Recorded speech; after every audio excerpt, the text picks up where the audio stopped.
with every organization, every company, it comes from top down.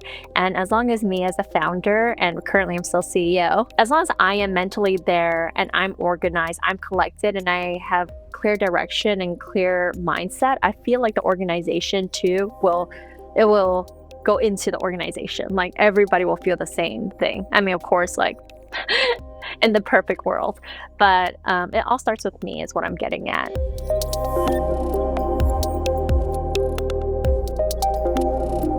In this episode, Ashley Dew shares one of the most powerful entrepreneurial journeys you'll hear. From growing up in poverty in San Francisco's projects to building multiple successful childcare centers in the real estate business. As a first-generation American, the youngest of five, and the child of an addicted father, Ashley's life began in chaos. By her early teens, she was on her own. By 20, she was a mother and a business owner.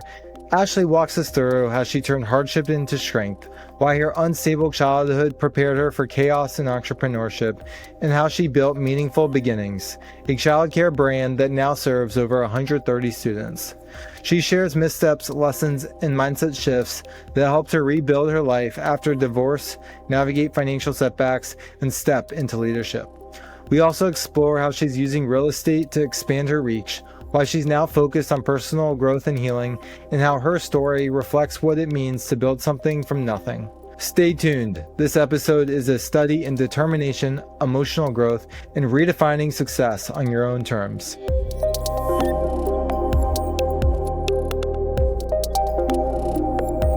Ashley Dew, welcome to the One Away Show. Thank you, Brian. Thanks for having me. I'm so excited to be here. Yeah, thank you for being here. It's been absolutely amazing to get to know you over the last, what has it been, 2 months, 3 months? Wild. So we're going to dive in and share all, tell all. You have quite a story. So what's the one away moment that you want to share with us today? I think it all starts back from my childhood. That who I am today, it plays a big part. It all goes back to the way that I grew up, my upbringing. I am first generation American, came from immigrant parents. I am the youngest of five siblings, so I have four older brothers, and we came here with nothing. And all seven of us lived in a really, really tiny bedroom with, but tiny bedroom apartment with one bathroom. And alongside that, my dad also went through substance abuse, so he was not really around. And my mom basically had to raise all of us by herself with three jobs on government subsidies. And throughout that entire experience, I think now it shaped my grit, my resilience, my determination, because we just had so many challenges, and I went through so much childhood trauma. And I think that has made a big impact as to who I am now. Yeah. So to clarify, you had four older brothers. You're the youngest, so you got beat up and picked on all the time, I'm sure. You had two parents, and you were living in a tiny place for seven people. Yes. What were your thoughts going through your head as a child? Did you just think that was normal? Yeah, when I grew up, I thought that was normal. I definitely had no stability. Like, I did not know what was going to happen the next day. Some days I'd make it to school, some days I didn't. Some days I would have a quiet night. Some days I would hear screaming, banging, loud noises. I would hear like the police might show up at my doorstep, and that was very normal for us. We grew up in the projects of San Francisco, and it was the Fillmore district. It's much better now, but back then it was not a great neighborhood. And it was very normal to see this type of stuff around the neighborhood. And so for me, I thought that was all normal. And even nowadays, when I tell the story, I think it's pretty like normal because that's part of my upbringing. But when I share with other people, they're like, no, actually, that's not normal. Um, so I think now that's also why early childhood education is a big part of who I am, because I know how important having that strong foundation in the beginning is for every child. Yeah. Wow. Okay. So you grew up in the Fillmore district in San Francisco. Um, you thought it was normal, but as you tell people now, they look at you like you're crazy, just like I am right now. So that makes sense. Okay, so you were, I mean, you said you didn't you lack stability, or as you look back on childhood, you lack stability. Um, how has lacking stability shaped your life today, and maybe in the sense of having stability? Or maybe you might say, I've chosen the path that gives me no stability because I always like living in that state. I don't know how you're going to answer that, but how has like instability influenced who Ashley is today to maybe seek out more stability or be comfortable in situations where there isn't much stability? How would you answer that? I think it's a bit of both. Like, I'm an entrepreneur, and there's no stability with entrepreneurship, which is why I think I was so used to this growing up, and my life has always kind of been rocky, and I've always had to pivot, always had to change, always had to just kind of figure it out along the way. That now in entrepreneurship, it's like this is like natural to me because I've lived it my entire life. When it comes to the stability part, that's also why I'm in this journey because I also want to be able to define my own life, create my own vision, create my own dreams. I don't want to be told what to do. And the only way to have that is to create my own stability. So it's kind of like, I mean, not having stability has one helped me in entrepreneurship, but it's also kind of is the driving factor as to why I want a super stable life by going through this entrepreneurial journey. Interesting. So what I'm hearing you say is, okay, entrepreneurship might be the least stable thing, but I've been prepared for it. But because of like the privileges and things that it can't ultimately bring, it is like the fastest path to set me free. Yeah, I mean, right now, where I'm at today, I could travel when I want to. I work if I want. I don't work if I don't want to, right? And I'm in this life where, yeah, it is pretty stable for the most part, but also very unstable in terms of like where the business will go and things that will arise that's out of my control. Yeah, that's awesome. Ashley, as you go back to childhood and you think about instability, the four older brothers, like what were the things that maybe you think because of how you grew up, kind of looking back at this period in time, certain skill sets or certain traits or qualities about you that maybe you developed because of that, that maybe you couldn't see then, but like as you look back now that are so clear to you? Hmm. Well, I would say resilience is one of them. Because I grew up with older brothers, they're just very tough on me, like physically, mentally, everything. And that kind of forced me to have this tough exterior. Well, not forced, but it kind of like built who I am now, which is actually really good in the business world. I think that resilience is definitely one, and grit.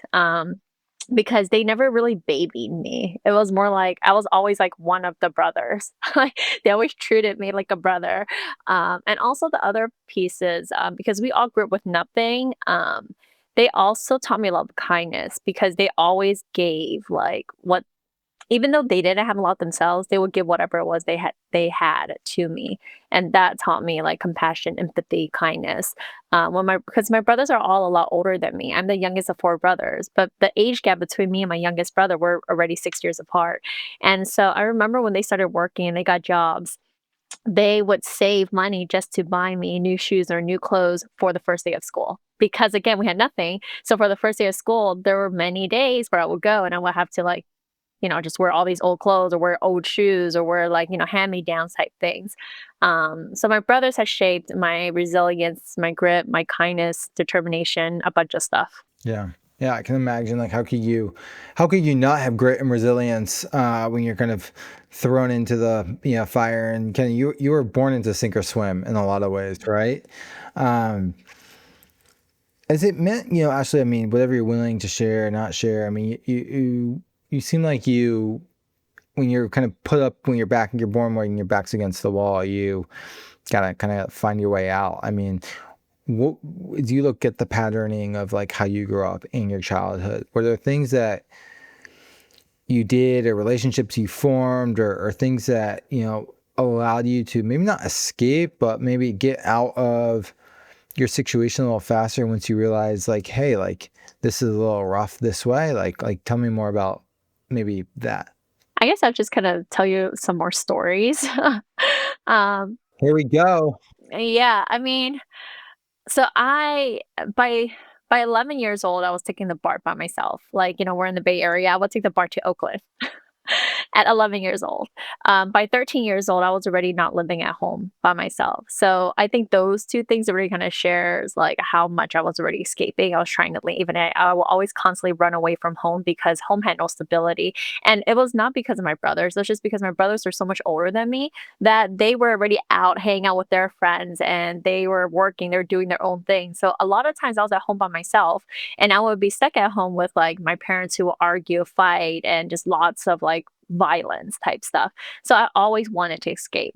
And so by 13 years old, I no longer lived at home. And at 17, I actually met my ex-husband.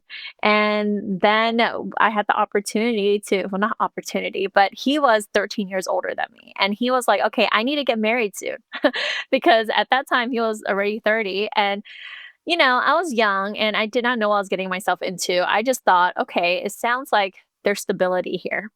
So I decided to take that leap of faith and jump into a marriage, not knowing anything about it, not even knowing like what I was getting myself into. I just did it because I felt like this is my way out of, my childhood. And I don't know if you want me to continue going there. Yeah, this is great. I mean, we've hit on the nerve here. Why stop? So, yeah, and then after that, so I got married at 18 years old, and literally 2 months later, I got pregnant, and that was not the plan. We were like, "Let's get pregnant," like, 2 years later. I was still in school, I was in nursing school, and so, we had a honeymoon baby, and I then dropped out of school, and, then I became a mom of 2 young kids, and along the way, I opened my in-home daycare. And it wasn't until I became a business owner, and that I'd matured and I got older and I started reading more, a lot of self-development. I went back to school that I was like looking back on my life and I was like, wait, how did I get here? Like, I don't even know if this is really what I want. And I kept telling myself that, "Oh, I am very happy," and, I would lie to myself, but the reality was I felt something in my gut where I felt like, "Okay, this is not right. I don't think this is the life that I was meant to live." And I felt like I had a higher purpose and that there was more to just what I was doing.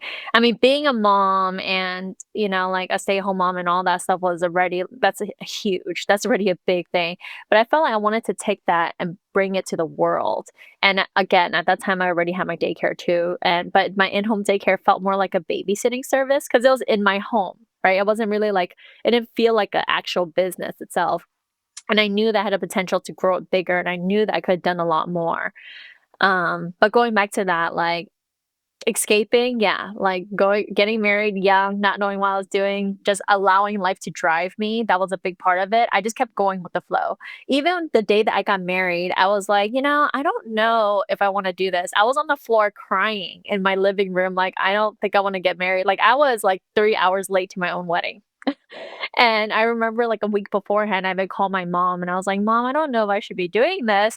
And I told her, like, "If I don't get married, maybe I should just move to a different country or something." And she was like, "Look, whatever you wanna do, I'll support you." But the reason why I moved forward with it was because I was scared to let people down because we had family flying in from Korea, we had family flying in from all these other places, and I just felt like we already sent all the invitations, and we had a big wedding, I was like 350 people. And so we had so many people there for us and it was already planned and I just didn't want to let people down. So I went through with it. And then when I got pregnant, I was like, okay, well, we're already married. So I don't want to like abort a baby or like just like not move forward with it. And because we were married, I went through with it. Right. And there's so many times and moments in my life where I was kind of like, I don't think this is right. I shouldn't do it, but I didn't listen to myself because I was trying to appease other people. I think at that time I was definitely like a people pleaser. I put everybody else ahead of myself and I was so worried about what other people thought that I did not listen to my own gut instinct and I didn't do what was best for me.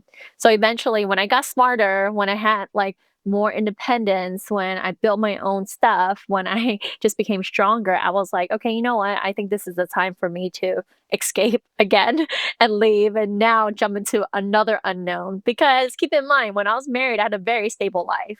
Like everything was cookie cutter, the same thing every single day. And when I jumped a divorce, that went to a whole nother chapter of my life, which was like this like beast and animal, this like ocean wide with bunch of sharks that I was not expecting. Yeah, it's crazy to me. I mean, it's you hear of people who grow up with um, such volatile on the home front, or they don't have good relationships with their parents or family, and they're so scared to like jump into something long term because they're kind of scared of commitment, or they're scared because of how they grew up. And you're saying you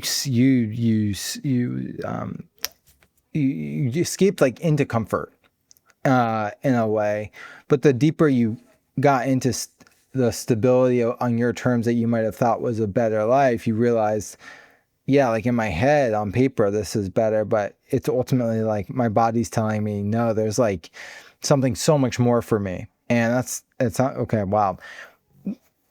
Did what do you think the I mean, I'm not saying you have cost and regret to kids and you being a mom, but like what do you, when you think about this for your life now, like what do you think the cost is to compromising against yourself?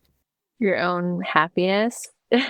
You're basically, like, going against your own like, your natural tendencies, right? And anytime you do that, of course, you're not gonna be happy. As much as you say that you are, you're basically, like, stressing out your nervous system. And at some point down the line, it's going to come out. You could keep, suppressing it, but it's going to blow at some point down the line. So, okay, so on that note, right, when you said once you going back to your last answer, you said once I became a business owner and once I kind of made it on my own, then I could leave, right? The strength to leave.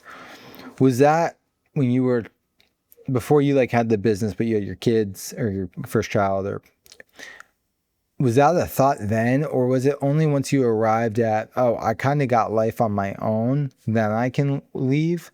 Like, what was your thought process then? I really like that answer because, looking back before, I used to think like, no, it was because I opened the business. That's why it allowed me to leave or whatever. But thinking back, and if I'm really honest with myself, I think I always had an exit plan in mind already. I always planned an exit, like subconsciously in my mind. I knew like, okay, when this doesn't work out, I'm going to be doing all this other stuff. So I think subconsciously in my head, not I think, I know I for sure had an exit plan, and I thought about the future without, like, not being in the marriage. Interesting. So that was intentional. It's like you could forecast and intuitively see the future and the escape path before you actually were able to truly escape. Well, I didn't know at that moment, but looking at it back now, You can see it. yeah, I can see now, but in that moment when I was going through the day to day, when I was in the marriage, I didn't know that I was gonna be divorcing him, like, that never even came up. Divorce was never something that was brought up until I made the decision. It was only a one-time thing. There are people, couples who are married for a long time or whatever, they'll bring up divorce here and there. For me, it was never brought up through our entire 7 years of marriage until the day I made the decision that we're gonna divorce. That was the only time that we ever brought up the word divorce. Crazy. I mean, probably because you were juggling so much day to day. You were financially supporting yourself, and you had kids to feed, and just like even the because there was maybe little abundance of money at the beginning of that journey, the ability to even think long term was so stifled. So that's pretty cool. The layers of Ashley do. I mean, we could be here for hours, Ashley. We only have 35 more minutes. What are we going to do? Uh, you mentioned the daycare business that you started from your own home with your, like, what was the inspiration for that? How did, like, you think to say, oh, yeah, I got these kids. I'm going to start a daycare business. I'm going to run it out of my home. So, I mean, I guess I'll go back a little bit first. Like my ex-husband and their family, they were entrepreneurial. So they had their own businesses and I was basically helping them run their restaurants. They also had a bar. And through that experience, I that was like my first taste of like entrepreneurship. And I kind of like saw like what I wanted to do, what I didn't like to do, what are good traits of a good boss and leader versus not. And so when I got pregnant, again, I had to drop out of school, right? Like I had this whole idea that I was going to become a nurse. I was going to open a senior center. Like care was always in a part of me because I feel like I'm very nurturing and I'm a very care person. I tend to always put others before myself. So that was something that was natural to me. And so when I was pregnant with my first child and I had to drop out of school, I was like, okay, well, what am I going to do? It was a big thing. I didn't know what I was going to do. I didn't want to stay at home forever. Like, that was not in the plan. And so um, I decided to Google, like, what can I do at home? And actually, daycare came up. And then I found out that daycare is very similar to senior centers, it's under the same umbrella. And so I just like, I don't know what I did. I just somehow called around, Googled things, found things, and then at the same time, our tenants downstairs were moving out, and so we had this empty space, and I'm like, "This is perfect. I'm gonna turn it into a daycare." And at that time, I thought like, "Okay, it's just here to pay the mortgage," right? Like, it was something small. I didn't think like it was gonna grow to what it is today. Of course, I love children, and I mean, like, I love babies and infants. I love teaching children, but I didn't think it was gonna grow into a business like this because back then childcare and daycare was not a sexy business. It was not something that people were like, "Oh yeah, let's get profitable and get rich from it." People were like, "Oh, you're in childcare, you're a babysitter?" Like that's like the norm that you will get. And at that time, you were only there were only the in-home daycares like myself, but usually ran by like older individuals, like grandmas, grandpas, whatever, and they are literally just watching the child. There's no like no curriculum, no teaching, none of that type of stuff. It's just babysitting. And then you have the other side, which is the huge, like Bright Horizons, KinderCare, and so forth. And they're like the publicly traded daycare centers out there, right? And those are obviously much more structured, but super expensive. But there was no like middle ground at that time. So I was like, okay, I'm going to use what I have, which is my in home at that time, and I'm going to bring that corporate structure in. So I made everything super professional. Like, even though I was running it out of my house, it seemed like we were like a little mini Bright Horizons. And the funny thing is, we did have a lot of families compare us to that. But even though it was an in home thing, but it's because I had all our contracts in place, I had all my systems in place, everything was super organized. I ran it just so structured. And then eventually that just blew up. Like we got so busy. But oh, before we got busy though, for the first 6 months, I had no clients. Nobody walked through the door. And it was because I was only 20 years old. I had no confidence. I did not know what I was doing. And every time people came through the door, I didn't know how to sell. I basically was just, "Oh, here, this is the daycare, like, I hope you trust me," like, and then eventually after, like, having 25 tours, after 6 months, someone gave me a shot. A family was like, "You know what? I really like you. I think we're gonna give you a shot." And so they came through the door, and after that, everyone else that ever came through signed up. Like, I guess, like, the confidence came in, and I was like, "Okay, that's it." And then, from that point on, we just got so busy. Wow, what a story. I mean, it seems like a total learning journey for you. I mean, it seems like you were, some ways, right? It's like the gift of not having kids running through your doors, like you had the chance to maybe get all your systems set up.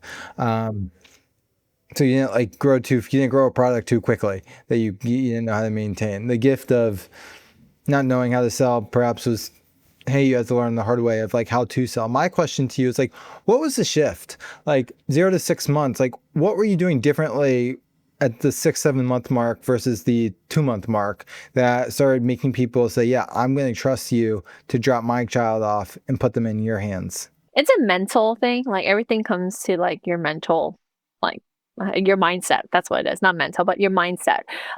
In the beginning, going in, I did not know what I was doing, but as I started doing more tours and I started practicing more and I was able to talk to more families, I kinda did my own R&D. I was kinda like, "Oh, this is what they like, but this is what they don't like," right?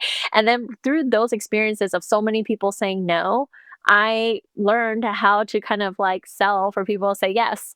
And it was through the failure that I was able to achieve, I guess, that little success that I had at that time. And also faith had a lot to do with it because I was like, you know what? I mean, I think most people would have been like 6 months, I'm just gonna stop. Like, I could have like rented out my house already for that for the missing income, right?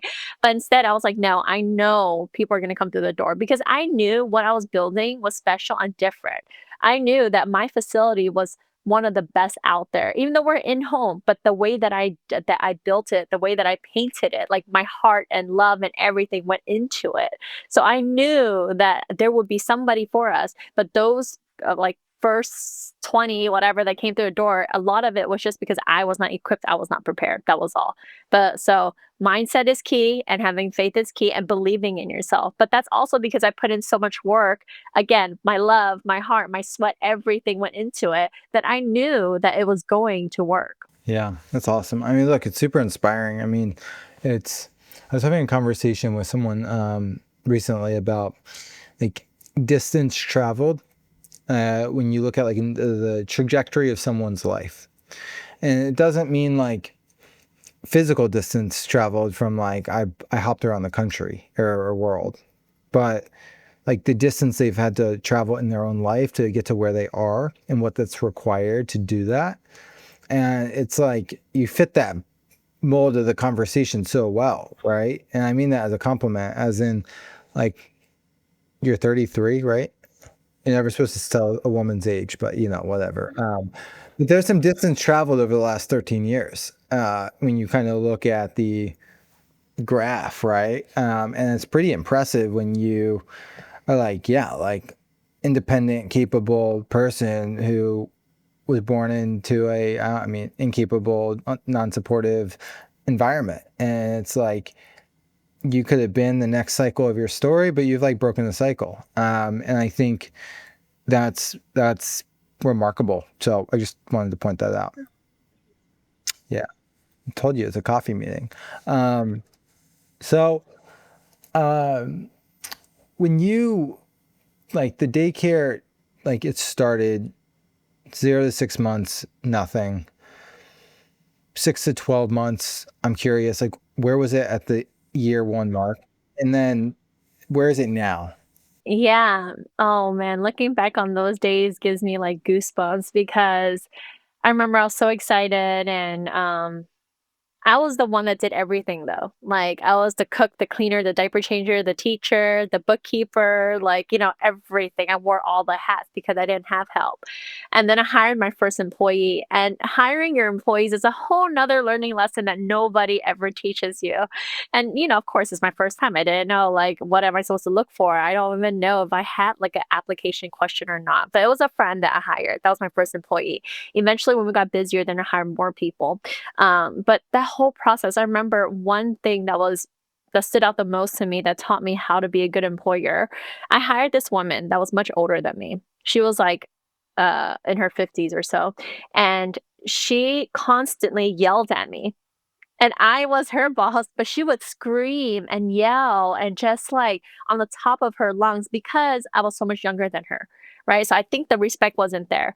And so in the beginning, because I also did not have all my emotions all like the way that they're now controlled, I would yell back and we would just go at it. And I didn't know what was the proper way to do that. But eventually, after a while, I learned that, okay, you know what? I need to be the bigger person. And I would like, but somehow I like let her go or whatever. But then that just taught me so much patience when it comes to people, and it taught me how to read people better and so much more.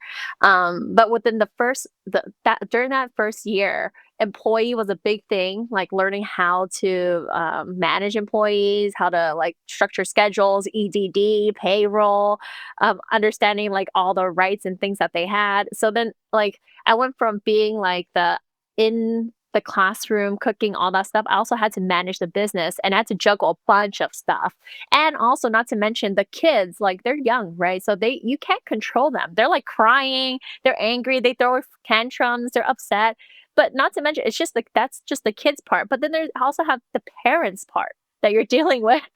So it was a bunch of stuff that was thrown into this first 6 months was so hectic, crazy, but rewarding, and, Yeah, I mean, I just learned so much in that short amount of time about people. Like, I went from not talking to a lot of people because I was more like a stay-at-home wife at the time, to all of a sudden I had to deal with customer service. I was HR, I was like the CEO, I was COO, I was like everything.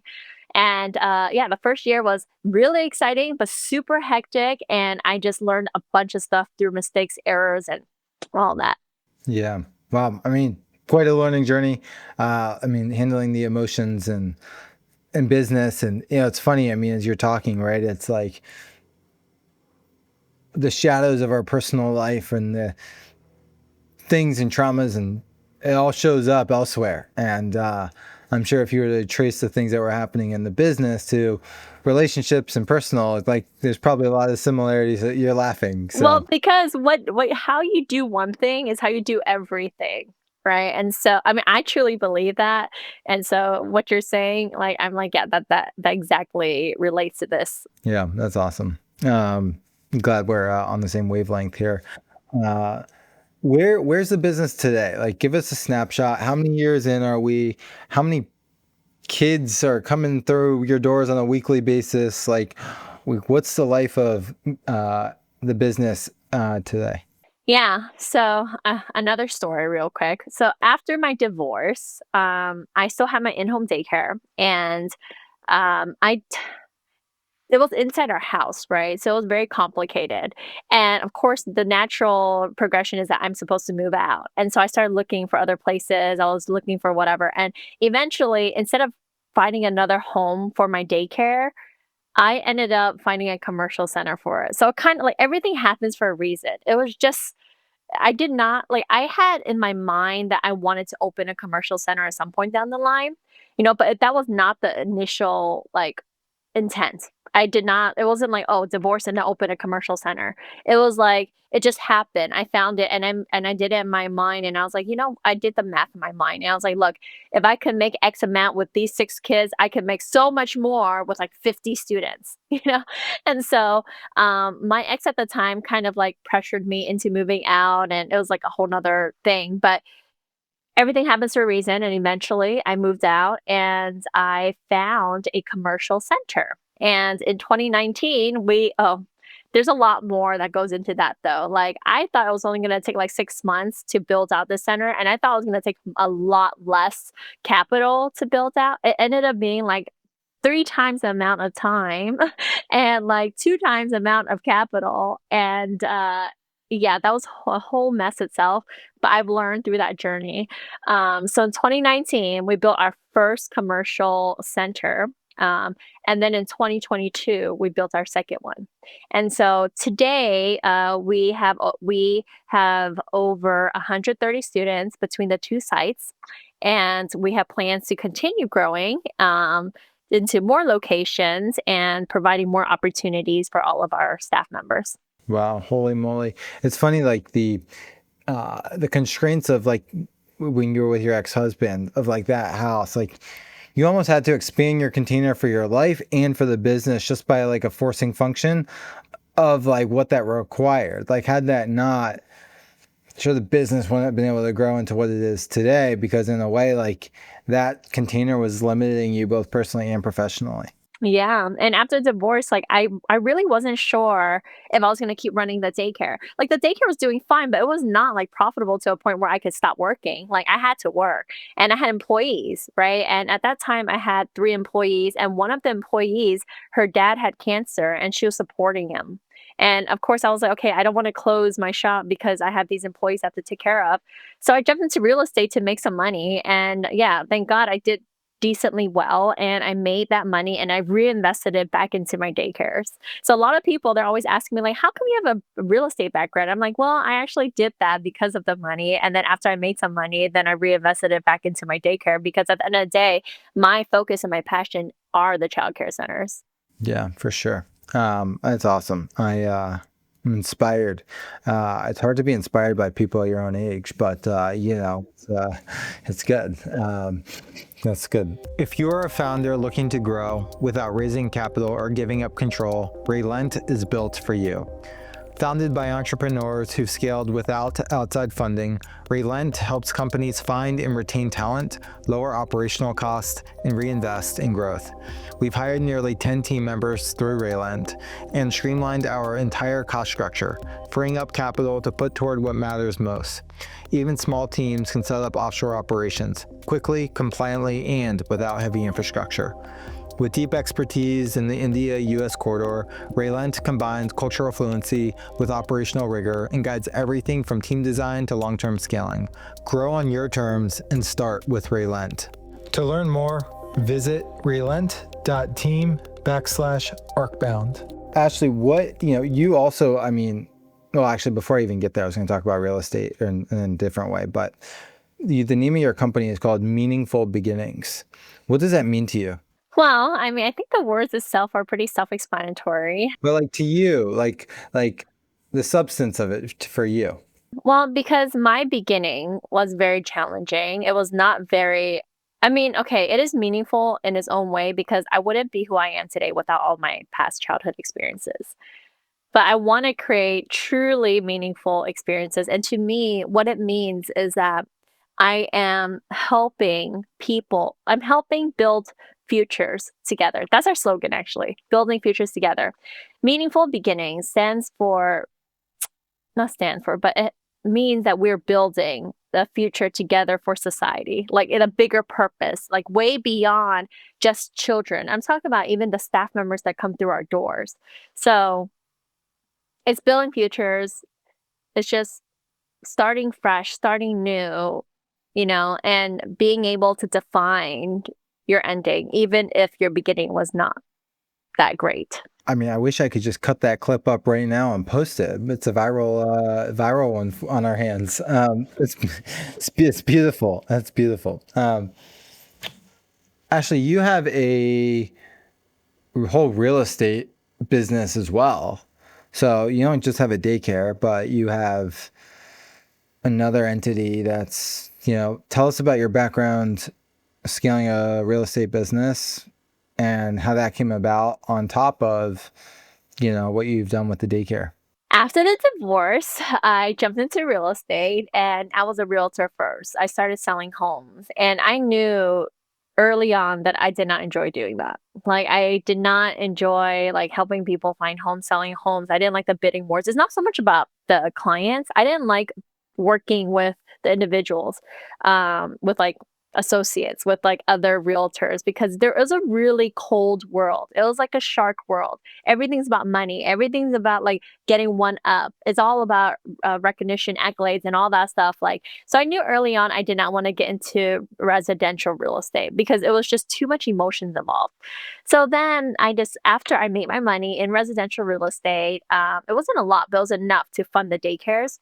I then decided I wanted to make a shift into commercial real estate because by that point I had already opened my commercial daycare and I knew a little bit about the commercial world because of the fact that I just opened my own commercial center. And so I was like, I find this much more interesting. I'm going to jump into commercial real estate. And then I partnered up with two of my partners. Well, I partnered up with Kelvin, who is a founder of Sequoia Real Estate here in the Bay Area, and they have 5 offices across the Bay Area. And he was like, Ashley, we do not have a commercial division for you. I'm like, it's okay because I like you as a leader. Because I told him that I am a leader myself. And if I am going to follow anybody else, I'm going to follow someone that I respect. And at that time, I decided to join Kelvin. And so after I joined Kelvin, he was like, let's form a commercial team. And that's how the commercial real estate team came about. And he brought in Carlos. So now there's me, Carlos, and Kelvin, who runs the core commercial group. But I am no longer as hands on. In the beginning, when we started it, though, I did transact a lot of commercial deals along with Carlos, because that was what was needed. But now at this point, my focus again is the commercial side. But with my commercial real estate background, though, it has come in handy a lot because I'm able to negotiate my own deals. Because for brick and mortar businesses, it's really important to have a good lease term because that could either make you or break you because it really goes into your profit margins. And for the fact that I'm able to negotiate my own deals, that alone brings a whole different like ball game or a different like like factor into why my childcare centers are successful. And even now, when I go into opening centers, back then, I used to like just pay whatever the landlord was asking, or I would pay the deposits, or I would build out my own tenant improvements. But now, because I have this knowledge, I go and like, no, I want 2 million in TIs, I want no deposit, and I want a year of free rent or whatever. Of course, it depends on the building. But now I'm able to do all these things and negotiate and come out with a good term so that we could build on a strong foundation and so that the businesses stay profitable. That's incredible, actually. I mean, it's like it's funny, you get like your hard-earned stripes selling B2C, like residential, and then you get a little smarter and you're like, oh, this whole B2B path is a little more fruitful and worth my time. But you gotta get you learn your stripes from somewhere. So that's amazing. Good for you. That's awesome. Um, what actually have like if there's one question I should ask you, like if I was to turn the table and say, Ashley, there's something I should ask you about, maybe don't tell me fully, but give me like a hint. So again, I'm just flipping the script here. But if there's like an area of like the life of Ashley we should travel down in this interview, Oh, this is a question for me. yes, and I'll bring a question around. I'm flipping. I'm trying to change this up a bit. If there's something that I would share or do, okay, so just like a topic that I should talk about. Is that what you're asking? Yeah. Maybe like where we're going, I think. Yeah, like self-discovery. Okay, great. All right. Um, well, you and I spoke at the event we were at, and you were telling me about some of the books you're reading and things that you're learning. So let's just say in the last like 6 months, right? Would have been some things that maybe you've learned about yourself that are like hard truths to kind of swallow, but like are very eye opening from an awareness level of how Ashley operates in the world. Yeah. Well, it goes back to all the mistakes and things I've done in the past. Um, I I feel like, everything that I talked about so far, about my upbringing, my experience, and all that, during that time, I still felt like I was very immature. I felt like I was like this little girl, this wounded, because your inner child plays a big part into who you are today. Like my younger self, I don't know if you've done any inner child work, but I feel like throughout that time, my inner child was out a lot, and she was trying to figure out like the life of like all these challenges and all these things that don't go her way. And I used to hide it a lot with substance. Like I used to drink a lot, and I think during that time I was just very immature. I wanted to run away. Even though I was doing all these great things in my life, I still had the bad side, which was that piece where I wanted to hide all of the pain, and I would suppress the pain and by drinking. And eventually, like earlier this year, well, actually last year, I don't know what happened, like a little snap within me, just like overnight, I was like, you know what, I don't need this anymore, I don't want to drink anymore, I'm tired of this. Like I just all of a sudden overnight just made the decision that I wasn't going to drink anymore and faced all of my issues head on. Like everything that ever felt like like painful, my inner child, or anything that's just a problem. Back then, I used to procrastinate, or I would like again like drown it in alcohol, whatever. Now I no longer do that, and I think it's because I finally matured, and that has to do with the fact that we went through the down. Which I talked to you briefly about how, like last year, also, like I went through this whole downturn in my business, which thankfully we're back up now. But I think going through like where I felt like I was almost rock bottom, of course things could always be worse, but I felt like I was almost at rock bottom. And that's when I realized like I need to grow up now. I need to be mature. And through that journey, I went into this whole new self-discovery phase where I'm thinking about what is my purpose? In Maslow's hierarchy of needs, I feel like I'm kind of like going through that pyramid right now and trying to reach the top somehow. And I'm just trying to figure out like who am I? Like who am I beyond the entrepreneur? Who am I internally? What is my purpose here? What am I doing here? Like, why do I want these things? Why do people do the things they're doing? So I've just been reading a bunch of books. I've been lots of philosophy books.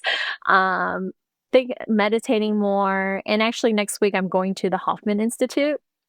Do you know? Yeah, I don't know if you know what that is, but um, okay.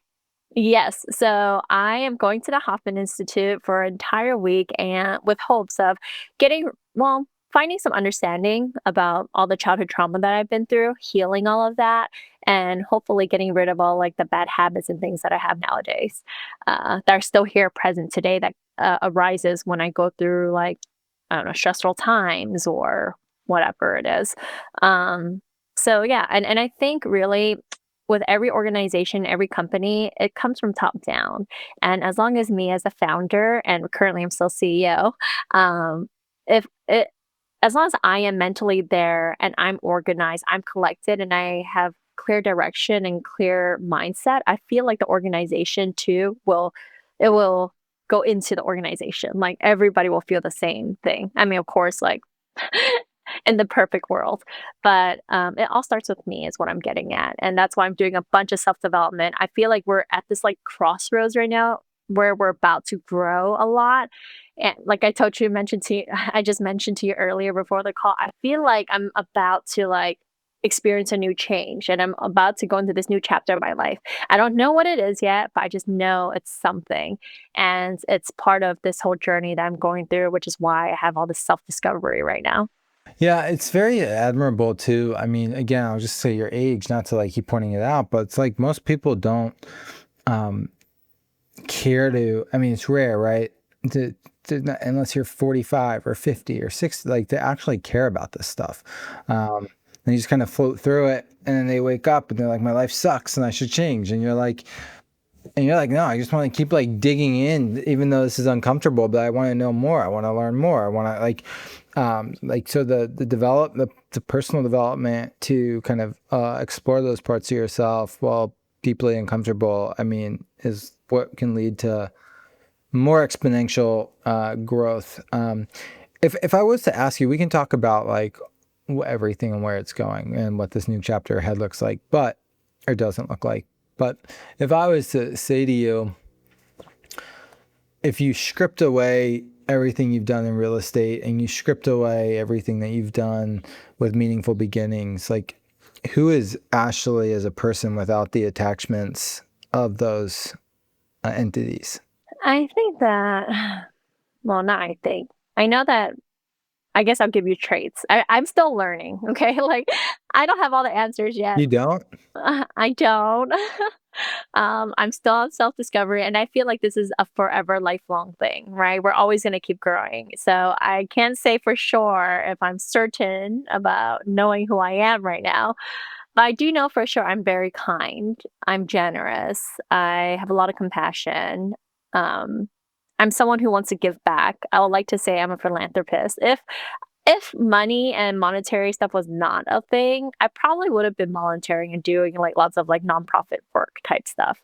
Um, that's really what I think my true self is. And even right now, like after I plan to exit, right? And when I exit, what I really wanna do is become a free life coach. I'm still going to school for psychology right now. I plan to get my PsyD and open a clinic for children who's been through trauma and all that type of stuff. And I want to offer it in a way where it's not gonna be a financial strain for them. Yeah, awesome. I mean, it's I could totally see that giving your nursing, where your nursing roots from the beginning, turned, I got to be a business mogul to back to your nonprofit, going to take care of the world. So, yeah, I love the descriptors of how you described yourself and, without the monetary attachments, it's interesting, right? Like how people see themselves. And yeah, by no means give it. Actually, for I totally forgot to add that, on my website, actually, my headline, or not my headline, but my like slogan is survivor, builder, here to inspire.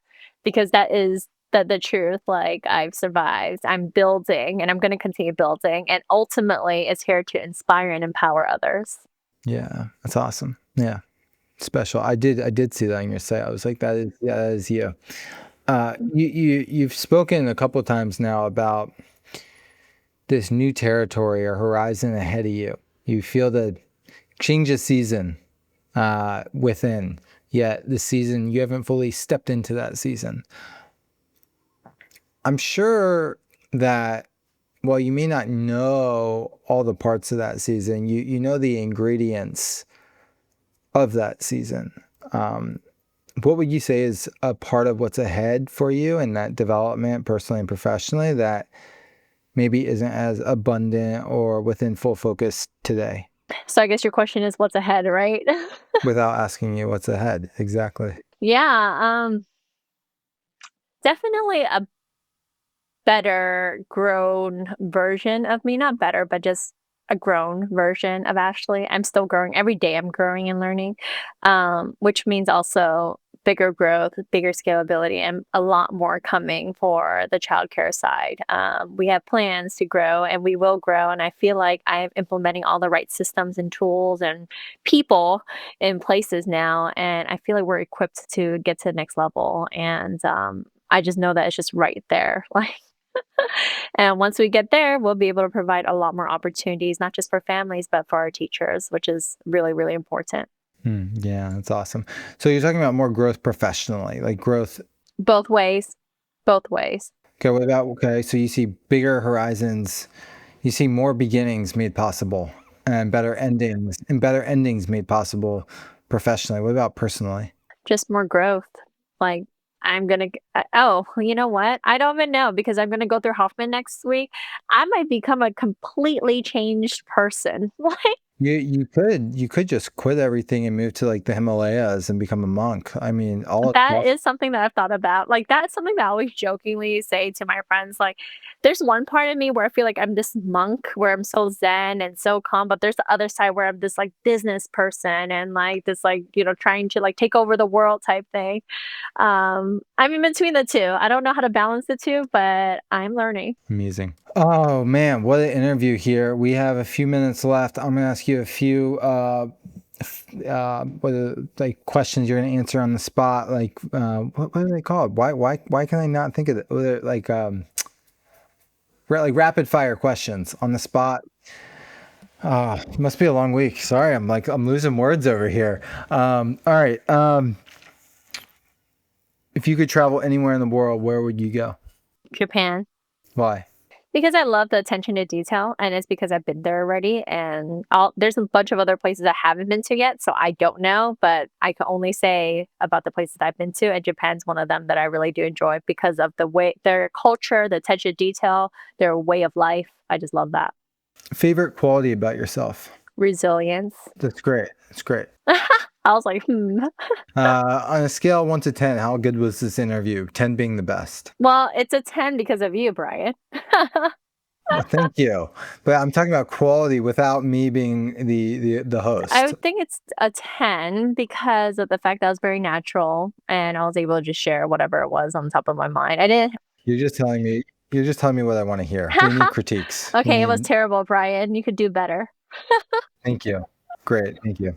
Ashley, where can people find you and reach out, get to know the inspiring story of You guys Ashley can Do? find me on my website at ashleydo.com, or you could go on IG in Ash's World. And you could also message Brian if you are really looking to find me. There you go. The last name's Do. D-U.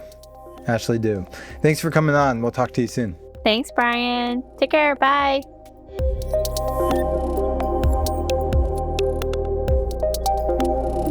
Ashley's journey surviving childhood trauma to leading 2 successful businesses shows what resilience truly looks like in practice. She faced poverty, instability, divorce, and doubt, and turned each into a building block for something greater. Her story proves that real strength isn't about avoiding pain, it's about transforming it into purpose. Through meaningful beginnings, Ashley gives children the stability she never had, and through her work in commercial real estate, she helps other businesses on stronger foundations. But what makes her story stand out most is her commitment to inner growth, the decision to stop running from pain, to confront it, and lead from a place of authenticity and empathy. Her next chapter is about scaling her business while deepening her impact, studying psychology, and one day opening a nonprofit clinic for children who need the same kind of second chance she created for herself. If this episode inspired you, take a moment to leave a review and share it with someone who needs a reminder that where you start doesn't define where you end up. New episodes release every Tuesday and Friday. Make sure to follow so you don't miss what's next.